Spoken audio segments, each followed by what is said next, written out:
订婚宴结束后，未婚夫就通知我，房子我已经卖了。我问他为什么，未婚夫说，你不是还有一套房吗？我就住你的房子。我跟他说明，我的房子是要留给父母住的。未婚夫一意孤行，坚持己见。我转头也把自己房子卖掉，然后他急了。亲情长相守，真情在人间。大家好，我是秋兰，欢迎观看《真情人间》。高启，我们订婚宴你是不是没出钱？彩礼5金，我也1分没要吧？那你把房子卖了是什么意思？我们住哪里？听到未婚夫说已经把房子卖了后，我顿时气得冲他连环问。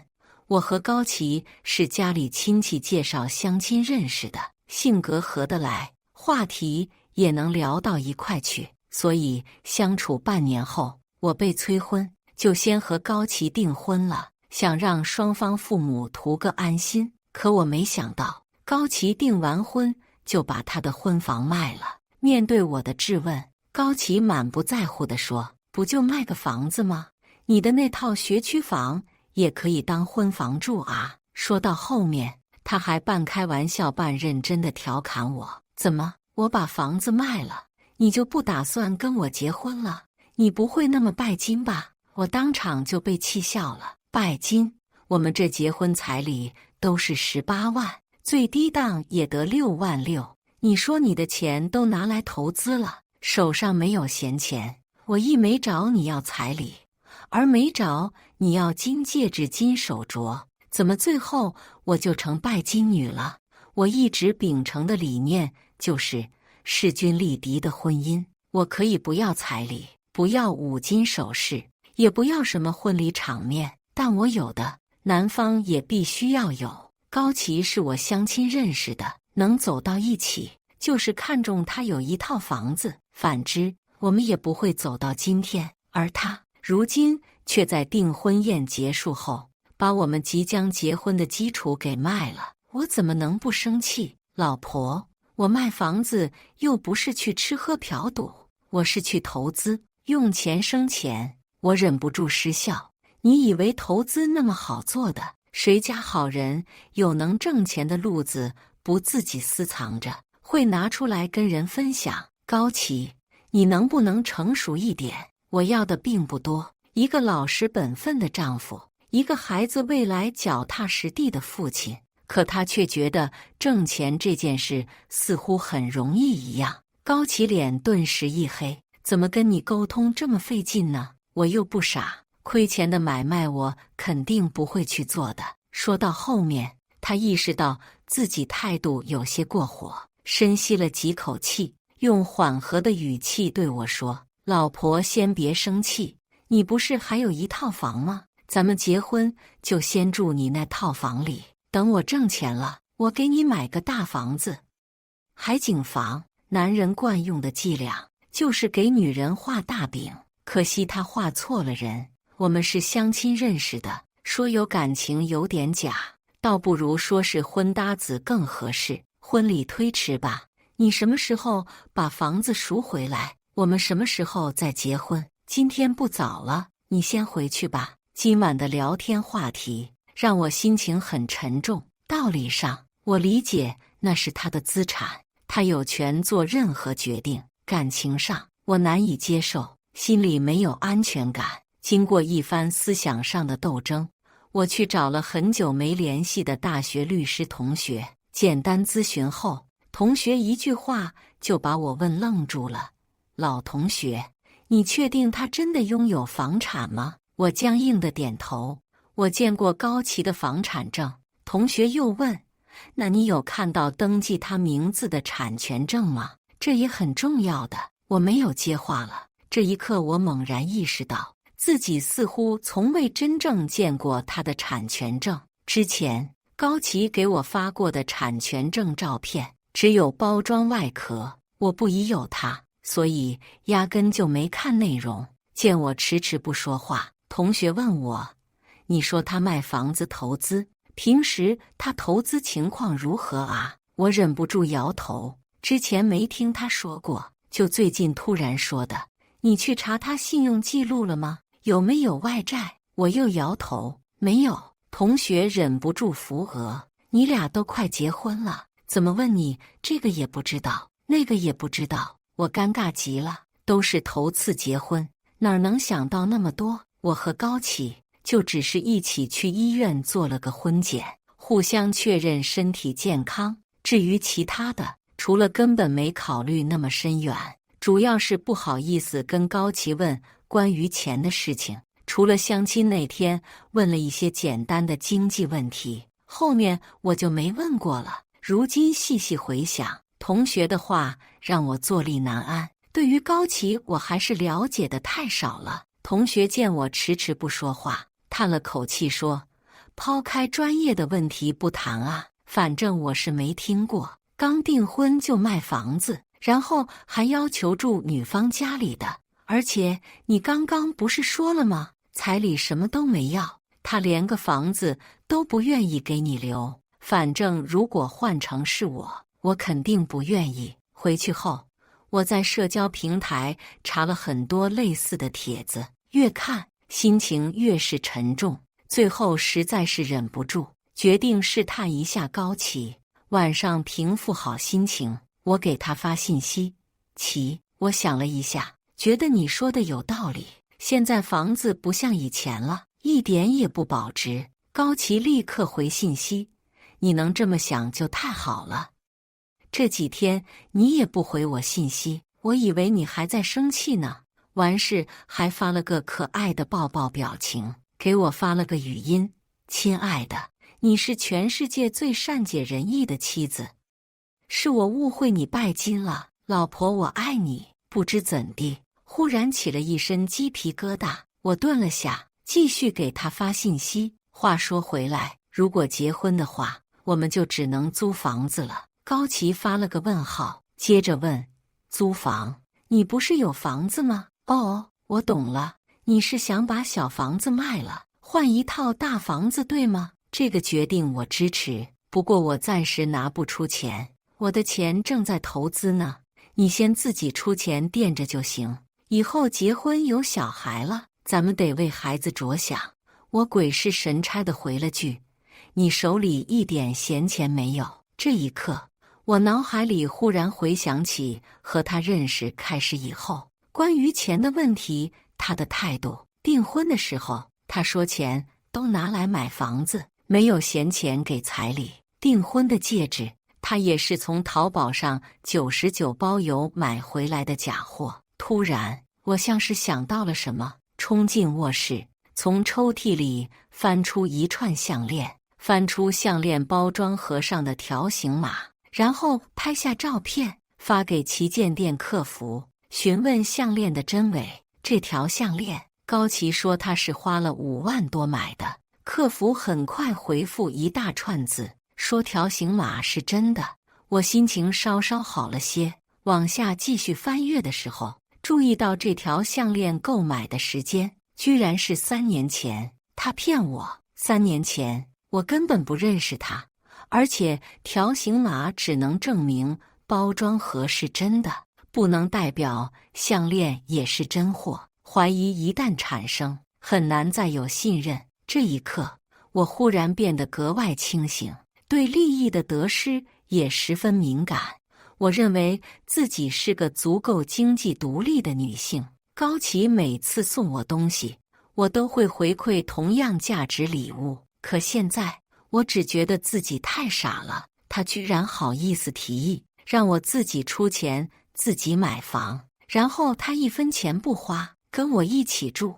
我回忆了一下从相亲到订婚的整个过程后，寒心地发现高启恋爱期间并没有付出多少钱。对此，我对这段婚姻已经不抱有希望了，但我还是想看看高启还能耍什么花样呢。于是我调整好心态，继续给他发信息：我没有买房子的计划，房子卖了以后，咱们租房住就好了。消息刚发出去，高启的电话就立马打了进来。刚接通，就听他语气焦急地问我：你不打算买房子，以后要跟我一起租房子住？这么大的事情，你怎么不跟我商量？我反问他，你卖房子不也没跟我商量吗？高启语气拉高，我不是通知你了吗？又不是没跟你说。我淡淡的哦了一声，那我也通知你了呀。他瞬间就炸了，暴怒的声音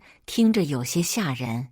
我还以为你要卖小房换大房，结果你压根没有买房的打算。说到这里，他做了几个呼吸，压着情绪继续对我说，我卖房那是为了挣大钱，你把房子卖了，我们就真没地方住了，总不能一直租房子吧？再说了，我们2个月后就要结婚，你赶紧取消交易，现在还来得及。我被气笑了，他可以做的事情，我做了就不行。之前还觉得律师同学的问题提得有些咄咄逼人，如今想来，同学说的一针针见血，这高启肯定是在算计我啊！想到这里，我淡定地用高启之前的话术来回应他，我这么做没问题啊，钱捏在手里投资钱生钱吗？这不是你说的吗？高启顿时不耐烦了，你亲眼会投资吗？或许意识到自己说脏话，他轻咳了一声，解释，哎呀，老婆大人，投资这种事情不是你想当然的那样简单，听我的话，乖乖把房子交易取消。你那套房子虽然小了点，但也有30一厅，还是学区房，以后咱们孩子上学方便啊，不可能贬值的。我挂了电话，心中隐隐有一个不好的想法。为了验证自己的这个想法，我临时决定去看看高启卖掉的那套房子。当我赶到高启卖房的小区时，大老远就看到了他和一个女人并肩，有说有笑地走进了电梯里。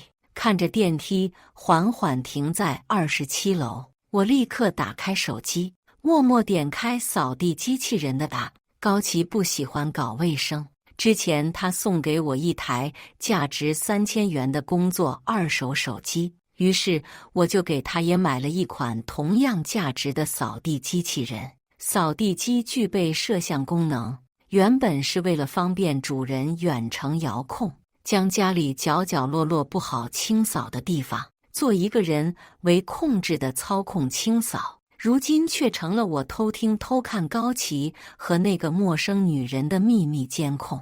为了防止被发现，所以我才第一时间打开扫地机器人，因为这玩意开启的时候是有声音的。看着画面逐渐清晰，没多久我就听见开门的声音，两双脚走进客厅，然后并排坐在了沙发上。女人的声音率先响起，怎么样？事情进行的还顺利吗？高启的情绪似乎并不高，难度很高。之前他不要彩礼，不要金银首饰，我以为他挺好说话的，没想到房子的事情态度这么强硬。咱们得换个方式了，明天你跟我去把这套房子过一下户，我先把婚结了，等结完婚以后，到时候我再把房子还给你。可是房子刚过户没多久，再搞需要时间，起码要1个月吧。行，那我先托李欣1个月。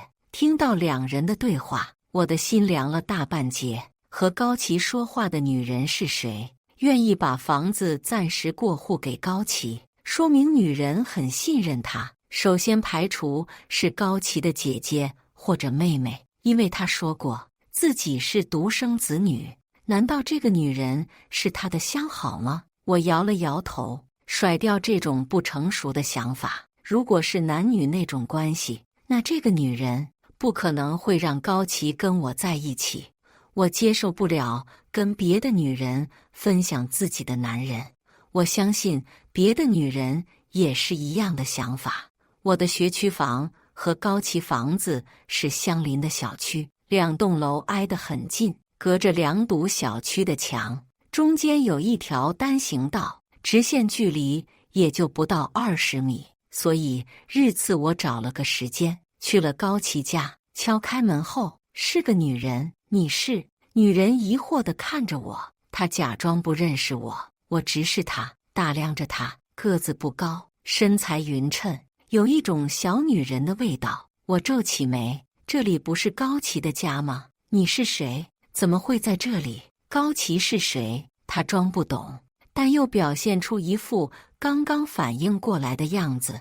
哦，你说的是高先生吗？他把房子卖给我了，请问你是？他很聪明，两人明显在房子的事情上是统一战线的。他却在第一时间装作和高奇不熟，还实话实说房子是自己的。如果把我换成他，肯定第一时间就慌了神，因为我从来不会撒谎，也做不到他这样淡定。我是高奇的未婚妻，听说他把房子卖了，所以过来看看。对方笑了笑，高先生昨天联系我了，说要把房子买回去。我开始不同意，但是他加了几万块，所以1个月以后，这个房子还是高奇的。那我能进屋看看吗？我还有东西落在这里。女人明显慌了一下，不行，买房的时候，高先生都把私人物品搬走了，这里现在还是我家呢。我没有再坚持，而是转身离开了。高奇给我打来电话，电话里的他声音满是欣喜：老婆，我把房子重新买回来了，你能不生气吗？联想到昨晚听见的那些话，现在我越来越想看看他葫芦里卖的什么药了。是吗？那带我去看看房子吧，就现在。高奇语气一僵，现在恐怕不行，得等1个月以后。那就1个月以后再联系我。我直接挂断电话。没过多久，他就来到我家找我，手里拿着一束花。行，房子的事情我跟你道歉。他将花递给我。爸妈知道我卖房子的事情以后，把我狠狠骂了一顿。我也意识到自己想法太单纯了，所以我又加了几万块，重新把房子买回来了。说着，他又拿出手机，将支付记录递给我看。这下你该信我了吧？等1个月后，房子过户的时候，你跟我一起去房管局，到时候你出1半钱，房子我写你1半名字。要不是昨晚我偷听到了那些话，这一刻我还真就信了。他这明显是想骗我钱啊！我摆了摆手，将昨晚的录制的视频发给他。你好好看看吧。高奇疑惑，在看完视频后，脸色终于难看下来。你居然监视我！我冷笑一声。监视？我帮你扫地，怎么就成了监视呢？那个女人跟你到底是什么关系？她是我姐。高奇有些慌了。你姐？高奇，要不要看看你在说什么？高奇连忙解释，真是我姐。我虽然跟你说过自己是独生子，但我家之前很困难，所以我爸就把我姐送给大伯家了。不信的话，你去问。我担心高奇和他通气，所以立刻命令，你现在就打电话开免提，我听着。高奇气坏了，你不信任我？信任？昨天之前，我是觉得高奇这人想占我便宜，对他还有信任可言。现在，我只觉得高奇越来越看不透，他说的每一句话，我都觉得是假话。如果真是姐弟，那刚刚他完全可以大大方方承认，为什么还说一句高先生呢？怀疑一旦产生，就会很难修复。我想过高奇可能脚踩2只船，和那个女人有不见的人的关系，没料到他俩是姐弟关系。可是现在都不重要了，我已经没有和他结婚的打算。于是我开口，高奇，我们不会结婚了，分手吧。不结婚，分手。高奇的声音拉高，十分的震惊。我们婚都定了，你现在要分手？李欣，你是不是外面有人了？这话直接给我气笑了。高奇甚至想不明白我为什么要分手，因为你让我没有安全感。婚前卖房的理由居然是投资。高奇，你难道不觉得这种理由很苍白吗？还加了几万块把房子买回来了。你现在说的话，有一句是真话吗？监控视频里，房子明明就是原价买回来的。说到这里，我直接把他推出门外，关上门，然后反锁。几天后，我回老家看爸妈的时候，遇到了之前撮合我跟高琪在一起的亲戚。亲戚一见到我就问：“听说你要悔婚？高琪这孩子人还是很好的，你不能因为一套房子就跟他离婚啊？现在老家人都说你拜金。”我反问他：“谁敢说我拜金？彩礼和首饰我一个没要，订婚宴还是我出的钱。”亲戚被我一句话对得说不出来个所以，白了白眼，继续找理由。那你今年也30岁了，再不结婚就没人要了。我冷笑一声，这就不劳你费心了。门在后面，慢走不送。爸妈问我和高琪什么情况，还告诉我高琪到处逢人就说我是个拜金女。我顿时气不打一处来，就把事情实话实说了。爸妈听后纷纷沉默。良久，爸爸说：“不想结婚，那就不结了吧，咱闺女不受这个气。”我红着眼点头。在家的第2天，律师同学告诉我，他查到了高琪和那个女人在宾馆的开房记录。我很震惊，直到同学说出女人的名字叫张慧，我意识到高琪一定是在骗我。在多方打听下，我确定高琪又撒谎了。那个叫张慧的女人跟她没有一丁点血缘关系，而且张慧有老公，开房、老公连在一起。我顿时想到了一个词：出轨。也就是说，张慧婚内出轨了高琪。我有一种踩到屎的恶心感。还好之前高琪想跟我亲热的时候被我拒绝了，不然我会更恶心。中午吃饭的时候，高琪拎着礼品赶到了我家，一进门他就冲我爸妈问好。我爸妈也不好伸手打笑脸，也就客套了一番。等他们客套完，我一句话都没说。爸妈见状，随便找了个理由就出去了。客厅里只剩下我和高琪，气氛安静了10几秒。高琪开口说：“老婆，别闹了，结婚不是儿戏，你不要因为一时之气就说分手，显得太不成熟了。”我冷笑：“听说你在村里到处传我是个拜金女啊？”高琪一愣，立马否认：“我没有，别装了。如果不是你说的，谁又知道呢？还有啊，那套房子恐怕根本就不是你的吧？张慧是你老相好。”3秒后，高琪怒气的声音响起：“李欣，你偷偷调查我。是，那房子的确不是我的，但你以为我买不起房吗？我以为你和别的女人不同，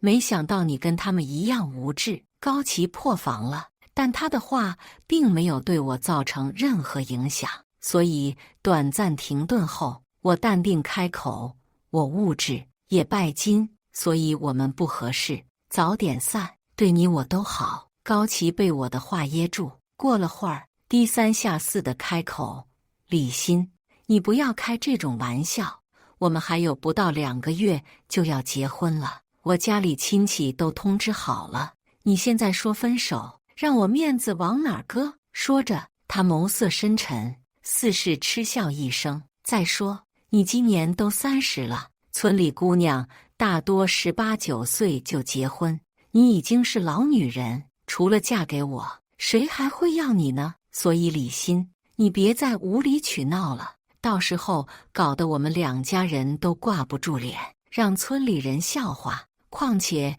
你为什么这么着急忙慌的要结婚？不就是你爸妈催你，刚好我恰巧出现吗？”见我不说话，他以为已经说服我，又换了一副语气哄着：“老婆，你可不能纠结。至于房子嘛，我又不是买不起，我之前不是说了吗？咱俩一起买一个，这样多公平。”高琪的话让我想起了一些遗憾的往事。上大学的时候，我原本谈了一个很好的男朋友，可爸妈让我以学业为重，绝对禁止我谈恋爱，说毕业以后再谈也不迟。后来大学毕业了，我在社会上打拼工作，爸妈又拼了命的催促，都毕业半年了，怎么还没找到男朋友？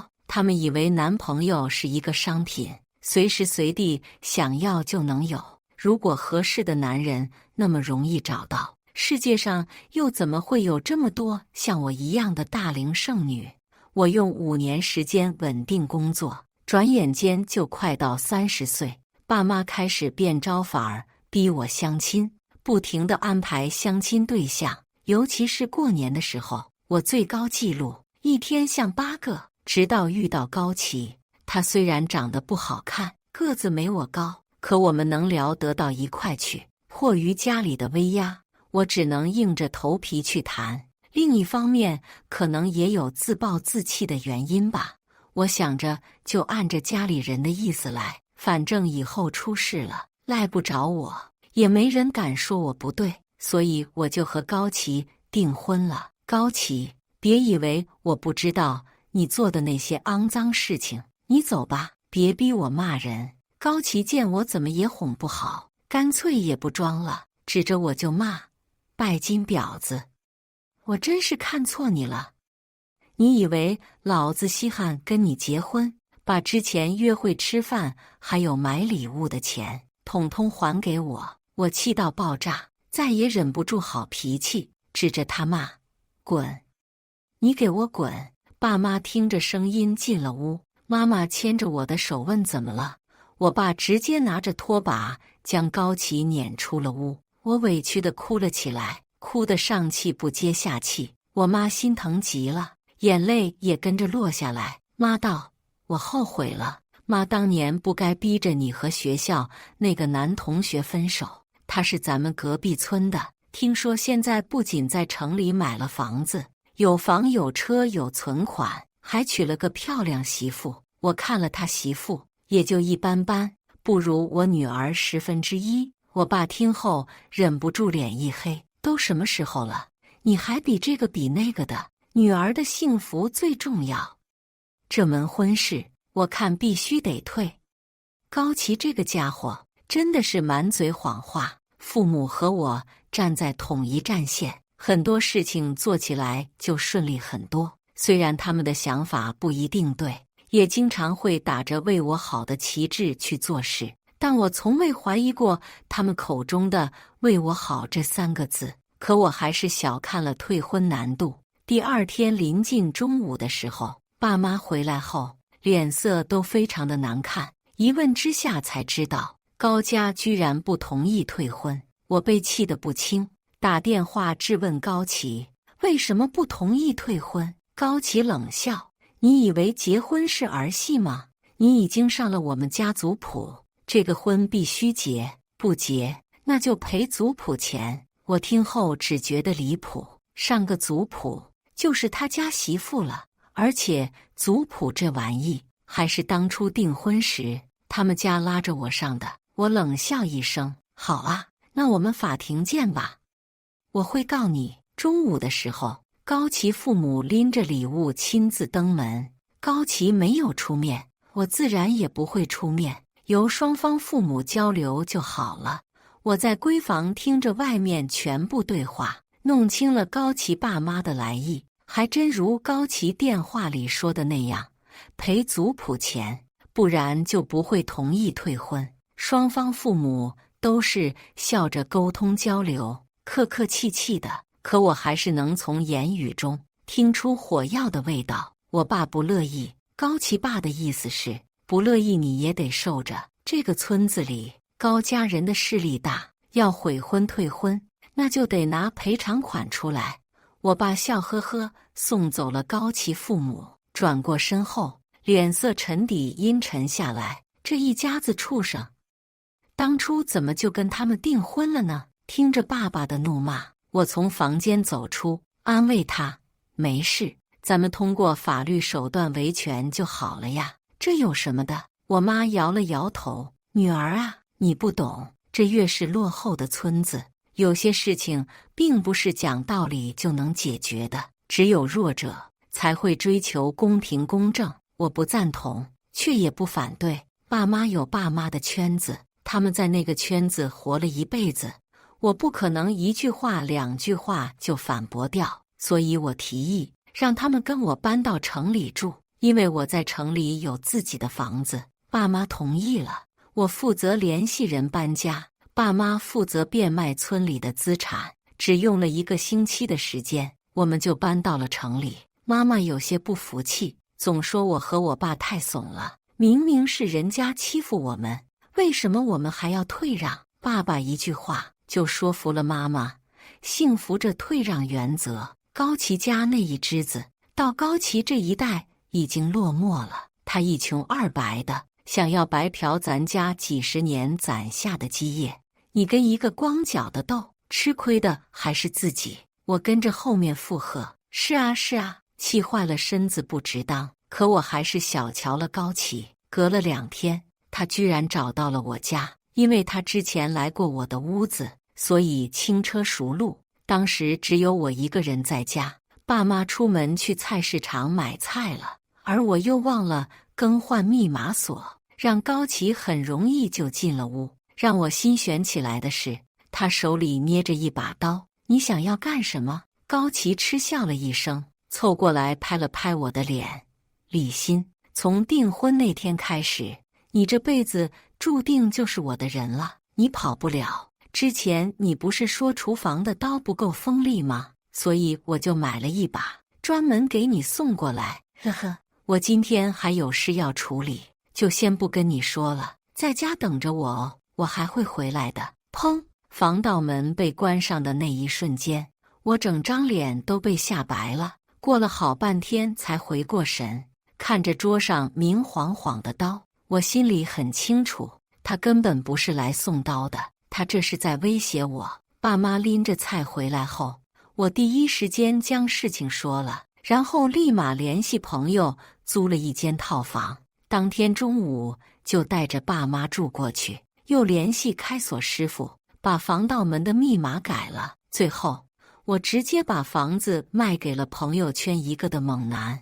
猛男之前是在购房平台上认识的，当初我买下这套房子的时候，他就加过我微信，问我能不能转手卖给他。因为这套房子原先是他卖出去的，所以当我提出愿意卖房的时候，猛男第一时间就拟好了房屋合同，生怕我反悔，连夜就签了过户手续，接着就把钱打到我账户上。当天晚上，猛男就搬进了我家，我手里捏着钱，加上爸妈添了一些钱，我们又在别处购置了一套房产，一家人高高兴兴搬了进去。送给高齐的扫地机器人，我的屋里也有一台同款，我送给猛男了，但账号并没有第一时间发给他，所以我还是能登录的。这几天我一直开着机器人监控，一直在等高齐上门找茬。第3天的时候，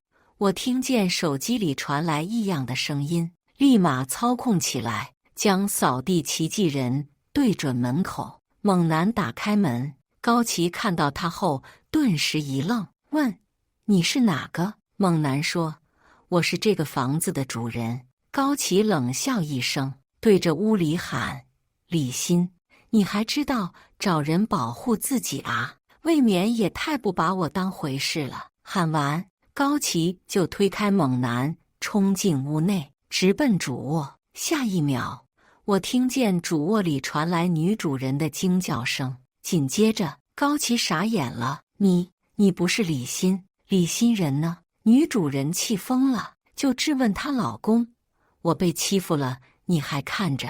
猛男不语，只是一味的输出。高齐被打进了医院，猛男没有任何法律责任，因为他这是私闯民宅，还企图侮辱良家妇女。